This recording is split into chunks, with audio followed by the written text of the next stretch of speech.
from my front headlock. My opponent starts to reach out with his arm on the side of my head, and I take an underhook, punching through up towards the scapula. At the same time, I'm stepping my foot up towards the hip. Now, my chin strap grip ducks down to the floor, taking his chin towards his chest as my elbow drops low, and I punch through with my underhook as I drive off of the leg on that same side. As he hits his floor, my underhook side rib rotates into his chest, my hip drops to his side, and my arm that's over the head slides over and around to the near side of the neck for a crossface. From here, I can start setting up into any of my other top pins that I might want to wind up in.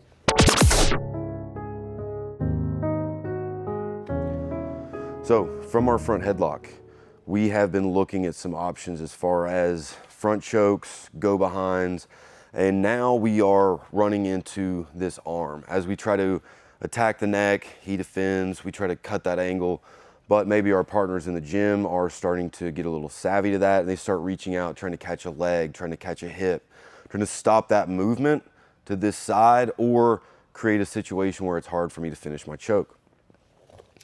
At this point, we're switching from this outside front headlock where my wrist is deep around the arm on the outside position to he starts reaching up and I punch on the inside, okay? I wanna make sure that I catch it before he's like in here super tight.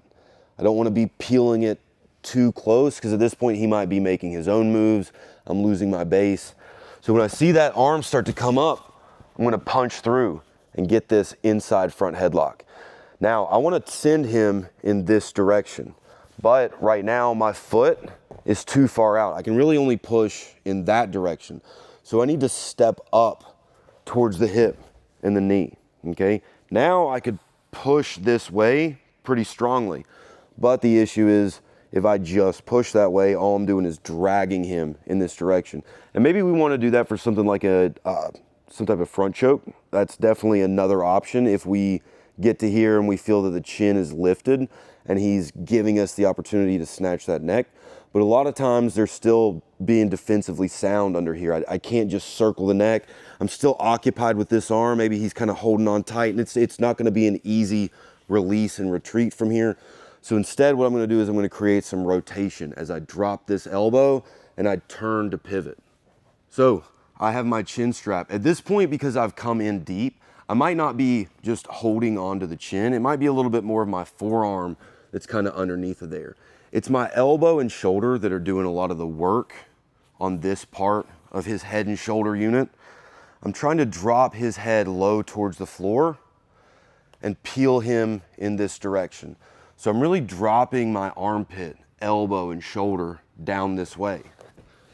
Now, as I drive off of this foot over here on my underhook side, I wanna make sure that I'm pushing in a way that rotates me. So I don't just push him over his side like I'm trying to break him down to this hip. I wanna rotate and almost flip his whole body over top of this head and shoulder here. As we start going to the ground, I'm already thinking to continue rotating through and glue my underhook side's ribs to his chest. I start to sit through with my bottom leg, almost like I'm going towards a scarf hold. Whether I catch that arm or not is not the main part of this movement at this point. Whether I have control of this inside arm or not, I'm still in a good position to maintain this pin and work my way through all of my top positions. There is a choke here, and we might talk about it one day. I could threaten a choke here if I really keep a good bite on that chin throughout this whole movement. But most of the time, I'm teaching my students to really lock down this underhook grip on the shoulder and then allow my elbow to slide right over the head. I don't back out and reinsert because that's gonna give him an opportunity to frame inside with a bicep tie, down here at the elbow, and stop me from going back in for my crossface. So I go from here, my hand kind of windshield wipers across the shoulders as my elbow pops over the head. Now I make my grip, I maintain this cross face underhook, and at this point, because right now I don't have this arm trapped, I keep my hips close to his hips.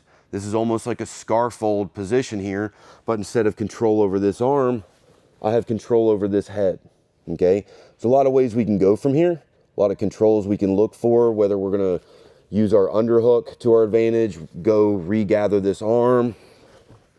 Perhaps I start sliding up and I'm just gonna start moving my way across the body towards a mount.